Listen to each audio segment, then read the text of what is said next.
In September 2024, a 41-year-old programmer launched a company from his house in LA. He had 20K to his name, no employees, no investors, but a bet that AI could do everything else. His first year, $401 million in revenue. Net profit, $65 million. That's a 16.2% margin. He's now tracking towards $1.8 billion this year and more than $3 million a day. His company is called Medvi. His team is him and his younger brother Elliot. That's it.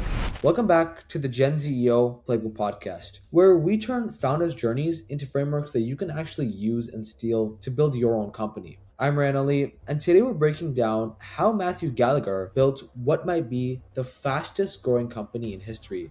Not with a VC check or a 50-person team, but with a 20K bet and a stack of AI tools that you can subscribe to right now. By the end of this episode, I want you to walk away with 3 different frameworks. Number 1, how to run the AI native stack, what Gallagher actually used and what it replaced. Number 2, how to find your unsexy window, the specific niche where a one-person operation can actually go vertical. Number 3, how to think about the regulatory clock and why ignoring it might be the single biggest mistake almost every solo founder makes in regulated markets. And the real question underneath this entire story is Medvi proof that anyone can build a one-person unicorn, or proof that you need the right market at the exact moment?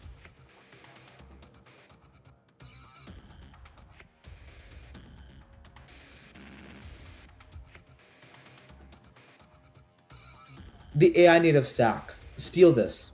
Here's how to map Gallagher's approach into your own business.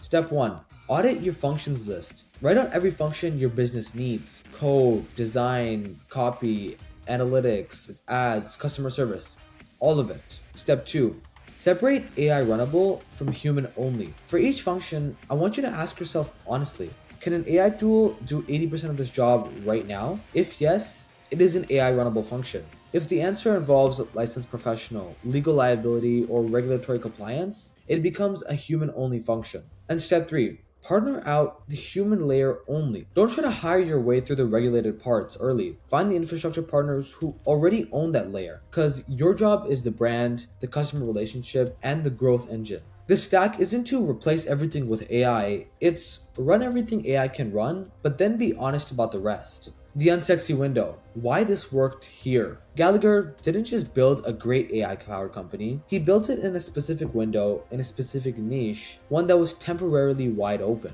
The niche? Compounded GLP-1 weight loss drugs with the same active ingredient as Ozempic. The window? Between late 2022 and early 2025. The FDA declared a national shortage of a specific medicine, and that shortage created a legal carve-out that led telehealth companies to prescribe compounded versions that were cheaper and unbranded versions that pharmacies could legally produce. Medvi sold those drugs starting at $179 for a first month supply. The brand version? Often $1,000 a month or more. Gallagher launched in September 2024, perfectly in the middle of a demand spike for that exact product. That timing wasn't luck, it was all read and calculated. He saw a high margin, software native, direct to customer market where the customer acquisition was digital, the product had already been validated, and the clinical infrastructure could be outsourced, and AI could run almost everything else. A one-person unicorn isn't a permission slip for every idea.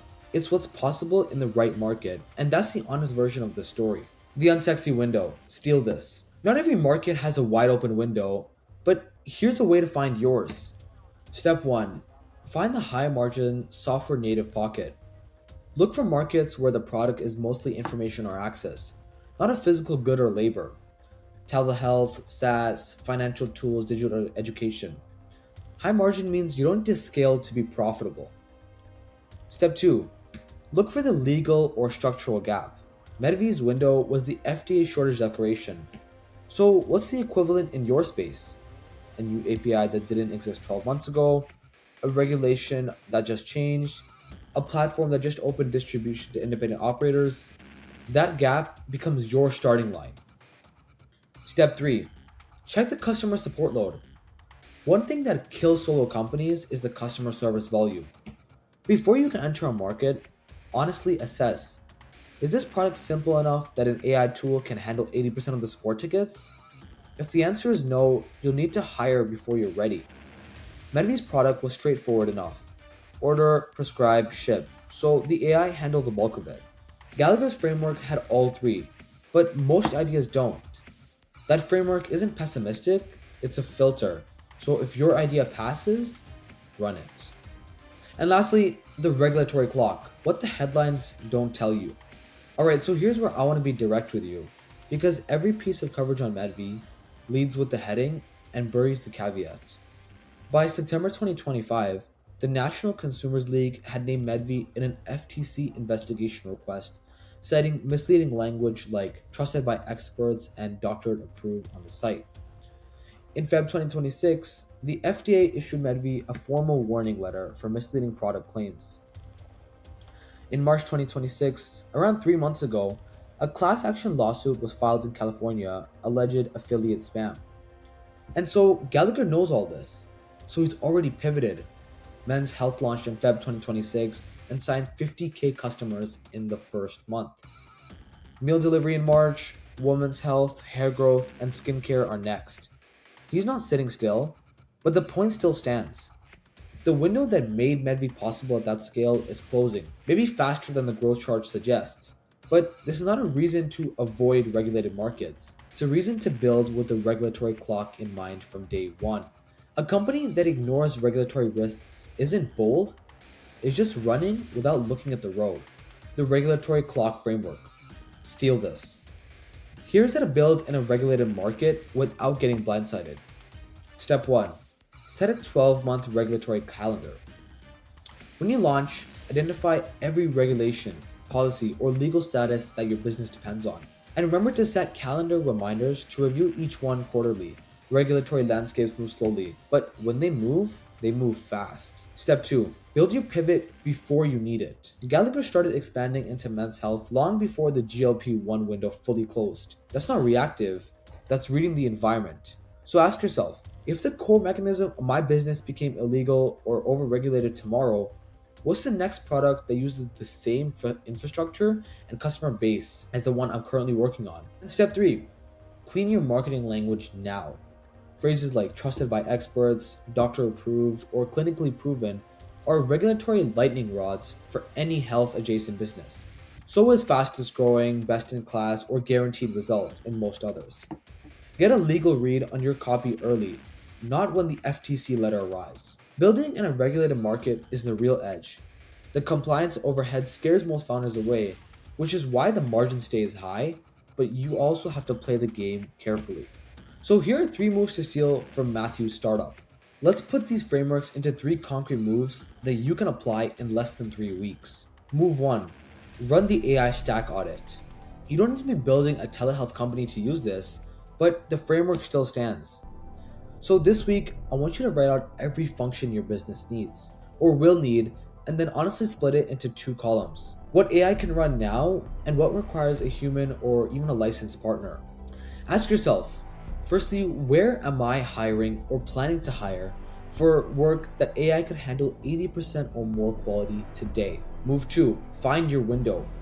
Before you go all in into one market, stress test it with the Unsexy Window framework. Ask yourself, is this market a high margin software native, or does it need significant physical goods, labor, or in-person delivery? Is there a legal, structural, or platform gap that I can write now that might close in 12 to 18 months? And can AI handle 80% of my customer support load for this specific product? If you can't answer all 3 cleanly, keep looking or adjust the market until you can. And the last move, remember to set the regulatory clock. If you're in a market that touches health, finance, food, legal, education, or anything government adjacent, you need to do this today. Write down every policy, license, or legal status that your business depends on. Set a quarterly reminder to check each one, and identify your next product before your first one gets regulated away. Gallagher built the pivot before he even needed it, and that's why he is still growing. So, who is Matthew Gallagher in the GenZEO Playbook podcast? Well, he's not a superhero, and he's neither a Gen Z founder. He's 41, but the playbook he ran is still completely ours to steal. He's a case study in what's possible when you build around what AI can do and pick a market with the right structural conditions and keep one eye on the clock. So the playbook for us is simple. Steal the systems that work.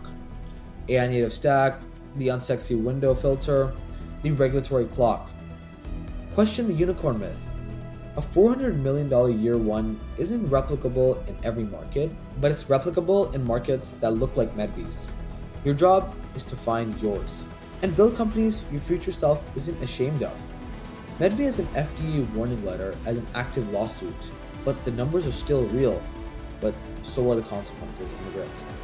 So if you want more breakdowns like this with real founders, real frameworks, and no fluff, subscribe to the GenZEO Playbook podcast on YouTube and wherever else you listen. It's free and it helps out a ton, and you get the next breakdown the day it drops. DM on Instagram with the market you're applying the unsexy window to, because I want to hear if your framework holds. Once again, I'm Ryan Ali. This is the GenZEO Playbook podcast, and I'll see you in the next episode.